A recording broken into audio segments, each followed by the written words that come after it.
Hi friends, welcome back to my channel. ಎಲ್ಲರೂ ಹೇಗಿದ್ದೀರಾ? ಎಲ್ಲರೂ ಚೆನ್ನಾಗಿದ್ದೀರಾ ಅಂದ್ಕೊಂಡು ನಾನು ಇವತ್ತು ವ್ಲಾಗ್ ಸ್ಟಾರ್ಟ್ ಮಾಡ್ಲಾಗ್ತೀನಿ.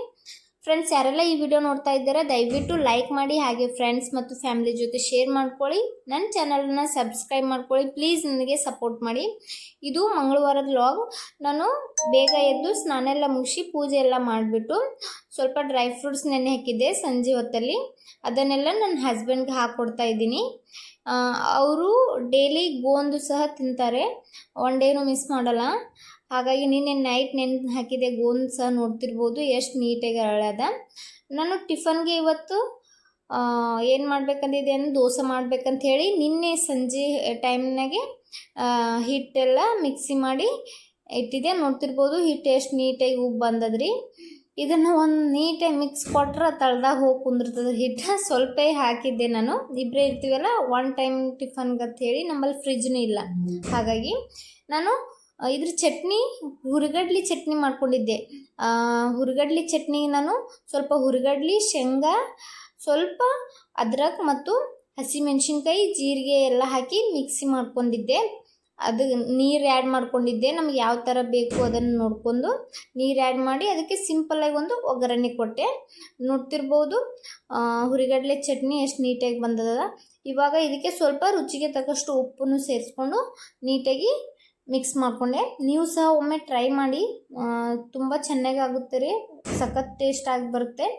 ಇವಾಗ ಇದಕ್ಕೆ ನಾನು ಸ್ವಲ್ಪ ಸಕ್ಕರೆ ಆ್ಯಡ್ ಮಾಡ್ತೀನಿ. ನಾನು ಆಲ್ಮೋಸ್ಟ್ ಚಟ್ನಿ ಮಾಡ್ಕೊಂಡ್ರೆ ಪೂರಿ ಜೋಡಿ ಆಗಲಿ, ದೋಸೆ ಜೋಡಿ ಆಗಲಿ, ಇಡ್ಲಿ ಜೋಡಿ ಆಗಲಿ ಚಟ್ನಿ ಮಾಡಿದ್ವಿ ಅಂದರೆ ಫಿಕ್ಸ್ ನಾವು ಸಕ್ಕರೆ ಆ್ಯಡ್ ಮಾಡ್ತೀವಿ.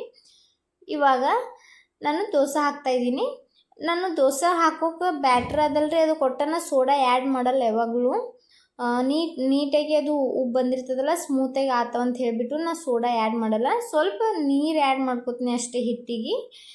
ಸ್ವಲ್ಪ ಹಿಟ್ಟು ಲೂಸ್ ಮಾಡಿಬಿಟ್ಟು ನೀರು ಆ್ಯಡ್ ಮಾಡಿ ಇದಕ್ಕೆ ಇವಾಗ ದೋಸೆ ಹಾಕ್ತಾಯಿದ್ದೀನಿ. ನೋಡ್ತಿರ್ಬೋದು ಫ್ರೆಂಡ್ಸ್, ದೋಸೆ ಎಷ್ಟು ನೀಟಾಗಿ ಬರ್ತಾವ್ರಿ. ನಮ್ಮ ಸೌತ್ದವ್ರಿಗಂತೂ ದೋಸೆ ಭಾಳ ಇಷ್ಟ ರೀ. ದೋಸೆ ಆಯಿತು, ಇಡ್ಲಿ, ಪಡ್ಡು, ಈ ಥರ ವೆರೈಟಿ ಆಫ್ ಫುಡ್, ಅದರಲ್ಲಿ ದೋಸೆ, ಇಡ್ಲಿ, ಪಡ್ಡು ಅಂತ ಭಾಳ ಇಷ್ಟಪಟ್ಟು ತಿಂತಾರೆ. ನಮಗೂ ಕೂಡ ದೋಸೆ ತುಂಬ ಇಷ್ಟ. ನಮ್ಮ ಮನೆಯೊಳಗೆ ದೋಸೆ ಲವರ್ ಭಾಳ ಜನ ಅದೀವಿ. ನಾನು ದೋಸೆ ಹಾಕಿ ನನ್ನ ಮನೆ ಎದುರುಗಡೆ ಇದ್ದವ್ರಿಗೆ ಕೊಟ್ಟೆ. ಅವರು ಲೋಕಲ್ ರೀ, ಅವರು ಕೂಡ ಇಷ್ಟಪಟ್ಟು ತಿಂತಾರೆ. ಅವಾಗವಾಗ ಕೊಟ್ಟಾಗ ಅವ್ರು ಅಂತಿರ್ತಾರೆ, ಸೌತ್ದವ್ರು ಮಾಡೋ ದೋಸೆ ಇಡ್ಲಿ ಟೇಸ್ಟೇ ಬೇರೆ ಅಂತ ಹೇಳಿ ರೇಗಿಸ್ಕೊ ತಿಂತಾರೆ. ನಮ್ಮ ಟಿಫನ್ ಇವತ್ತು ದೋಸೆ ಚಟ್ನಿ ಆಗಿತ್ತು ರೀ. ನಾನು ಟಿಫನ್ ಮಾಡಿಬಿಟ್ಟು ಮೊದಲೆಲ್ಲ ನೀಟಾಗಿ ಕಿಚನ್ ಕ್ಲೀನ್ ಮಾಡಿಬಿಡ್ತೀನಿ. ಈ ದೋಸೆ, ಪಡ್ಡು, ಇಡ್ಲಿ ಏನಾರು ವೆರೈಟಿ ಫುಡ್ ಮಾಡಿದಾಗಂತೂ ಕಿಚನ್ದಾಗ ಭಾಳ ಬಾಂಡೆ ಇರ್ತಾವ್ರಿ. ಹಾಗಾಗಿ ಬೇಗ ಬೇಗ ನಾವು ವಾಶ್ ಮಾಡಿಟ್ರೆ ನನಗೆ ಸ್ವಲ್ಪ ಕಿಚನ್ ನೀಟಾಗಿರ್ತದೆ ಅಂತ ಹೇಳಿಬಿಟ್ಟು ನಾನು ಪಾತ್ರೆ ಎಲ್ಲ ವಾಶ್ ಮಾಡಿ ಕಿಚನ್ ನೀಟಿಟ್ಟಿದ್ದೆ. ಮತ್ತು ನಾನು ಮಧ್ಯಾಹ್ನ ವ್ಲಾಗ್ ಸ್ಟಾರ್ಟ್ ಮಾಡ್ಲತ್ತೀನಿ ರೀ. ಮಧ್ಯಾಹ್ನ ಅಡುಗೆಗೆ ಏನು ಮಾಡ್ಬೇಕಂತ ಹೇಳಿ ವಿಚಾರ ಮಾಡಿದಾಗ ನನ್ನ ತಲೆಗೆ ಬಂತು ಚೌಳಿಕಾಯಿ ಇದ್ದು. ಹಾಗಾಗಿ ಚೌಳಿಕಾಯಿ ಪಲ್ಯ ಮಾಡಿದ್ರೈತೆ ಅಂತ ಹೇಳಿ ಚೌಳಿಕಾಯಿ ಕಟ್ ಮಾಡ್ಕೊಳ್ಕತ್ತೀನಿ. ಅದನ್ನು ಮೊನ್ನೆನೇ ವಾಶ್ ಮಾಡಿಟ್ಟಿದ್ದೆ, ನಾನು ತಂದಿನೇ ವಾಶ್ ಮಾಡಿಟ್ಟಿದ್ದೆ. ಇವಾಗ ನಾನು ಅದನ್ನು ಕಟ್ ಮಾಡ್ಲತ್ತೀನಿ ರೀ. ರೊಟ್ಟಿ ಮಾಡಿ ತುಂಬ ದಿನ ಆಗಿತ್ತು, ಹಾಗಾಗಿ ರೊಟ್ಟಿ ಮತ್ತು ಚೌಳಿಕಾಯಿ ಪಲ್ಯ ಮಾಡಿದ್ರೈತೆ ಅಂಥೇಳಿ ನಾನು ಚೌಳಿಕಾಯಿ ಪಲ್ಯ ಮಾಡ್ಲಿಕ್ಕೆಲ್ಲ ರೆಡಿ ಮಾಡ್ಕೊಳ್ಕತ್ತೀನಿ. ನಾನು ಮೊದಲು ಚೌಳಿಕಾಯಿ ಕಟ್ ಮಾಡಿಡ್ತೀನಿ ರೀ, ಆಮೇಲೆ ರೊಟ್ಟಿ ಮಾಡಿಬಿಟ್ಟು ಅದೇ ಬಿಸಿ ಹಂಚ ಮೇಲೆ ಚೌಳಿಕಾಯಿ ಹುರ್ಕೊಂಡು ಪಲ್ಯ ಮಾಡಿದ್ರಾಯ್ತು ಅಂತ ಹೇಳಿಬಿಟ್ಟು ನಾವು ವಿಚಾರ ಮಾಡಿ ಮೊದಲು ಚೌಳಿಕಾಯಿ ಕಟ್ ಮಾಡ್ಕೊಳ್ಕತ್ತೀನಿ. ಚೌಳಿಕಾಯಿ ಎಲ್ಲ ಕಟ್ ಮಾಡಿಟ್ಟು ನಾನು ರೊಟ್ಟಿ ಮಾಡೋ ಸಂಬಂಧ ಹಿಟ್ಟು ನಾದ್ಲತ್ತೀನಿ ರೀ. ನಾವು ಹಿಟ್ಟನ್ನು ಊರ ಕಡೆದಿಂತೆ ತೊಗೊಂಡು ಬರ್ತೀವಿ ರೀ. ಇಲ್ಲಿ ಹಿಟ್ಟು ಸ್ವಲ್ಪ ಜಿಗಿ ಇರಲ್ಲ. ನಮ್ಮ ಹಳ್ಳಿ ಕಡೆನೇ ಹಿಟ್ಟು ಜೋಳ ತೊಗೊಂಡ್ಬಿಟ್ಟು ಬೀಸಿ ಅದನ್ನು ನಾವು ತೊಗೊಂಡು ಬರ್ತೀವಿ ರೀ. ಒಂದು 5-6 ತಿಂಗಳು ಆಗುವಷ್ಟು ಒಮ್ಮೆ ಜೋಳದ ಹಿಟ್ಟು ತೊಗೊಂಡು ಬರ್ತೀವಿ ರೀ. ಗೋಧಿ ಹಿಟ್ಟು ಇಲ್ಲೇ ಸಿಗ್ತದೆ ರೀ, ಅದು ನಾವು ಯೂಸ್ ಮಾಡ್ತೀವಿ.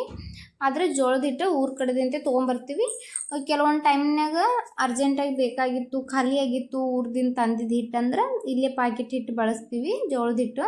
ನಾನು ರೊಟ್ಟಿಯನ್ನು ಬಡಲ್ರಿ, ರೊಟ್ಟಿ ಮಾಡ್ಲಿಕ್ಕಂತ ಹೇಳಿಬಿಟ್ಟು ನಮ್ಮ ಮಮ್ಮಿ ಊರ ಕಡೆದಿಂತ ಲಟ್ಟಣಿಗೆ ಕೊಟ್ಟು ಕಳ್ಸ್ಯಾಡ್ರಿ.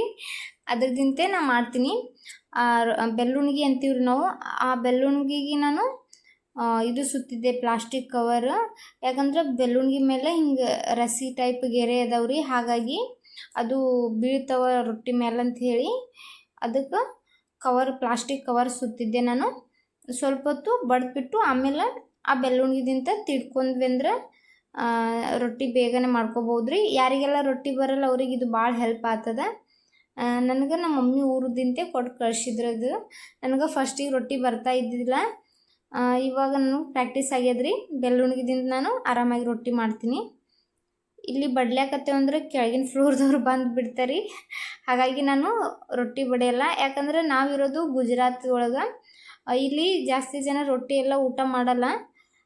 ಅವರು ಅಕ್ಕಿ ರೊಟ್ಟಿ ಜಾಸ್ತಿ ಉಣ್ತಾರೆ. ಅಕ್ಕಿ ಹಿಟ್ಟು ಕಲಿಸ್ಬಿಟ್ಟು ಬಡಿಯಲ್ರಿ, ಅವರು ದೋಸೆ ಥರನೇ ಹಾಕೋತಾರೆ. ಅಂದ್ರೆ ಅಕ್ಕಿ ದೋಸೆನೇ ಜಾಸ್ತಿ ತಿಂತಾರೆ ಈ ಸೈಡ್.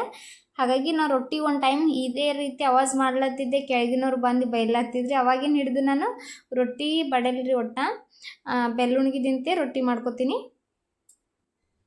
ನಾನು ರೊಟ್ಟಿ ಎಲ್ಲ ಮಾಡಿಬಿಟ್ಟು ಹಂಚು ಇನ್ನು ಗರಮ್ ಇತ್ತು. ಹಾಗಾಗಿ ನಾನು ಚೌಳಿಕಾಯಿ ಏನು ಕಟ್ ಮಾಡಿಟ್ಟಿದ್ದೆ ಮೊದಲೇ, ರೊಟ್ಟಿ ಮಾಡೋಕ್ಕಿಂತ ಮೊದಲ ಆ ಚೌಳಿಕಾಯಿ ಹುರಿತಾ ಇದ್ದೀನಿ. ಹಾಗೆ ಚೌಳಿಕಾಯಿ ಹುರ್ಕೊಂಡು ಈ ಕಡೆ ಚೌಳಿಕಾಯಿ ಪಲ್ಯಕ್ಕೆ ಏನೇನು ಬೇಕು ಅದೆಲ್ಲ ಕಟ್ ಮಾಡಿಡ್ಲತ್ತೀನಿ. ಟೊಮೆಟೊ, ಈರುಳ್ಳಿ ಎಲ್ಲ ಕಟ್ ಮಾಡ್ಲತ್ತೀನಿ.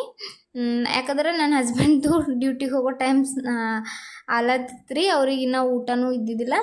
ಬೇಗ ಬೇಗ ಮಾಡ್ಕೋಬೇಕಂಥೇಳಿ ಈ ಎರಡು ಕೆಲಸ ಒಮ್ಮೆ ಮಾಡ್ಕೊಂಡ್ಬಿಡ್ತೀನಿ ರೀ ನಾನು. ಇವಾಗ ಈ ಕಡೆ ಚೌಳಿಕಾಯಿ ಹುರಿಯತಾನೆ ಇದನ್ನು ರೆಡಿ ಆತ ಅಂಥೇಳಿ ನಾನು ಚೌಳಿಕಾಯಿ ಮಾಡ್ಲಿಕ್ಕೆಲ್ಲ ಕಟ್ ಮಾಡ್ಲತ್ತಿದ್ದೆ. ನನ್ನ ಹಸ್ಬೆಂಡ್ ಜೋಡಿ ಮಾತಾಡ್ಕೋತ ನಾನು ಅಡುಗೆ ಮಾಡ್ಲಾಗ್ತಿದ್ದೆ. ಇವಾಗ ಚೌಳಿಕಾಯಿ ಹುರಿದ್ಬಿಟ್ಟು ಒಗ್ಗರಣೆ ಹಾಕೊಳ್ಕತ್ತೀನಿ ರೀ. ನಾನು ಸಿಂಪಲ್ಲಾಗಿ ಒಗ್ಗರಣೆ ಹಾಕೋತೀನಿ. ಚೌಳಿಕಾಯಿಗೆ ಹಸಿಮೆಣ್ಸಿನ್ಕಾಯಿ ಹಾಕಿದ್ರೆ ಭಾಳ ಚಂದ ಬರ್ತದೆ ರೀ. ಅವತ್ತು ಹಸಿಮೆಣ್ಸಿನ್ಕಾಯಿ ಇದ್ದಿದ್ದಿಲ್ಲ, ಹಾಗಾಗಿ ನಾನು ಮನೆಯಲ್ಲಿರೋ ಒಣ ಖಾರ ಹಾಕಿಬಿಟ್ಟು ಸಿಂಪಲ್ಲಾಗಿ ಚೌಳಿಕಾಯಿ ಪಲ್ಯ ಮಾಡಿಕೊಂಡೆ. ಫ್ರೆಂಡ್ಸ್, ಯಾರಿಗೆಲ್ಲ ನಮ್ಮ ಉತ್ತರ ಕರ್ನಾಟಕದ ಚೌಳಿಕಾಯಿ ಪಲ್ಯ ಮತ್ತು ರೊಟ್ಟಿ ಉಣ್ಣೋದಕ್ಕೆ ಇಷ್ಟ ಕಮೆಂಟ್ ಮಾಡಿ ತಿಳಿಸಿ. ನಾನು ಚೌಳಿಕಾಯಿ ಪಲ್ಯ ಮಾಡ್ಲಿಕ್ಕೆ ಎಣ್ಣೆ ಹಾಕಿ, ಎಣ್ಣೆ ಗರಮ್ ಆದಮೇಲೆ ಕಟ್ ಮಾಡಿಟ್ರು ಈರುಳ್ಳಿ ಟೊಮೆಟೊ ಎಲ್ಲ ಹಾಕಿ ಅದಕ್ಕೆ ಮಸಾಲೆ ಆ್ಯಡ್ ಮಾಡಿಬಿಟ್ಟು ಅದು ಫ್ರೈ ಆದಮೇಲೆ ಹುರಿದಿಟ್ಟರು ಚೌಳಿಕಾಯಿ ಹಾಕಿ ಒಮ್ಮೆ ಇದ್ರೊಳಗೆ ನೀಟಾಗಿ ಫ್ರೈ ಮಾಡಿಕೊಂಡೆ. ಫ್ರೈ ಮಾಡಿಬಿಟ್ಟು ನಾನು ಶೇಂಗಾದ ಹಿಂಡಿ ಸೇರಿಸ್ಲತ್ತೀನಿ. ಇದಕ್ಕೆ ಶೇಂಗಾದ ಹಿಂಡಿ ಸೇರಿಸಿ ಒಮ್ಮೆ ನೀಟಾಗಿ ಫ್ರೈ ಮಾಡಿಬಿಟ್ಟು ನಮಗೆ ಎಷ್ಟು ನೀರು ಬೇಕು ನೋಡಿಕೊಂಡು ಇದಕ್ಕೆ ನೀರು ಆ್ಯಡ್ ಮಾಡ್ಕೋಬೇಕು. ಅಂದ್ರೆ ನಾವು ಎಷ್ಟು ಗ್ರೇವಿ ಬೇಕು ನೋಡಿಕೊಂಡು ನೀರು ಆ್ಯಡ್ ಮಾಡಬೇಕು. ಯಾಕಂದ್ರೆ ಶೇಂಗಾದ ಪುಡಿ ಹಾಕಿರ್ತೀವಲ್ರಿ, ಸ್ವಲ್ಪ ತಿಕ್ಕಾಗಿ ಬರ್ತದೆ ಗ್ರೇವಿ. ಅದಕ್ಕೆ ನೋಡಿಕೊಂಡು ನೀರು ಆ್ಯಡ್ ಮಾಡ್ಕೊಳ್ಳಿ. ನಿಮಗೆ ಗ್ರೇವಿ ತಿಕ್ಕಬೇಕಂದ್ರೆ ಕಮ್ಮಿ ನೀರು ಹಾಕ್ಕೊಳ್ಳಿ. ಗ್ರೇವಿ ನಿಮಗೆ ತಿನ್ನಬೇಕಂದ್ರೆ ಸ್ವಲ್ಪ ಜಾಸ್ತಿ ನೀರು ಆ್ಯಡ್ ಮಾಡ್ಕೋಬೋದು. ನಾನು ಇದಕ್ಕೆ ನೀರು ಸೇರಿಸ್ಕೊಂಡೆ. ಪಲ್ಯಕ್ಕೆ ನೀರು ಹಾಕಿಬಿಟ್ಟು ಒಂದು 5 ನಿಮಿಷದನ್ನು ಕುದಿಸ್ಕೊತೀನಿ. ಯಾಕಂದರೆ ಸ್ವಲ್ಪ ಚೌಳಿಕಾಯಿ ಬಿರಿಸಿದ್ದು, ಹಾಗಾಗಿ ಇದನ್ನು ಸ್ವಲ್ಪ ಹೊತ್ತು ಕುದ್ಲಿಕ್ಕೆ ಬಿಡೋಣ. ಆಮೇಲೆ ಪಲ್ಯ ರೆಡಿ ಆಗ್ತದೆ. ಪಲ್ಯ ರೆಡಿ ಆದಮೇಲೆ ನಾನು ನನ್ನ ಹಸ್ಬೆಂಡ್ಗೆ ಊಟಕ್ಕೆ ಕೊಟ್ಬಿಡ್ತೀನಿ. ಹಾಗೆ ಟಿಫನ್ ಕೂಡ ರೆಡಿ ಮಾಡ್ತೀನಿ. ಫ್ರೆಂಡ್ಸ್, ಇದಾಗಿತ್ತು ಇವತ್ತಿನ ಲಾಗ್. ಇದು ಬೆಳಗ್ಗೆದಿಂದ ಮಧ್ಯಾಹ್ನದವರೆಗಿನ ಲಾಗ್ ಆಗಿತ್ತು. ಶಿಫ್ಟಲ್ಲಿ ಕೆಲಸ ಮಾಡೋರು ಪ್ರತಿಯೊಬ್ಬ ಹೆಂಡ್ತಿಯವ್ರ ಕೆಲಸನೂ ಇಷ್ಟೇ ಇರುತ್ತೆ. ಅವ್ರ ಶಿಫ್ಟ್ ವೈಸ್ ಹೆಂಗೆ ಕೆಲಸ ಚೇಂಜ್ ಆಗ್ತದೆ, ನಮ್ಮದು ಅಡುಗೆ ಮಾಡೋದು ಟೈಮ್ ಸಹ ಚೇಂಜ್ ಆಗ್ತದೆ. ಫ್ರೆಂಡ್ಸ್, ಈ ವಿಡಿಯೋ ಇಷ್ಟ ಆದರೆ ದಯವಿಟ್ಟು ನನ್ನ ಚಾನಲ್ನ ಸಬ್ಸ್ಕ್ರೈಬ್ ಮಾಡ್ಕೊಳ್ಳಿ. ಹಾಗೆ ಈ ವಿಡಿಯೋ ಇಷ್ಟ ಆದರೆ ಲೈಕ್ ಕೊಡೋದು ಮರಿಬೇಡ್ರಿ. ನಿಮ್ಮ ಫ್ರೆಂಡ್ಸ್ ಮತ್ತು ಫ್ಯಾಮಿಲಿ ಜೊತೆನೂ ಶೇರ್ ಮಾಡ್ಕೊಳ್ಳಿ. ಮತ್ತೆ ಮುಂದಿನ ವಿಡಿಯೋದಲ್ಲಿ ಸಿಗೋಣ ಫ್ರೆಂಡ್ಸ್. ಅಲ್ಲಿವರೆಗೂ ಎಲ್ಲರಿಗೂ ಬಾಯ್ ಬಾಯ್.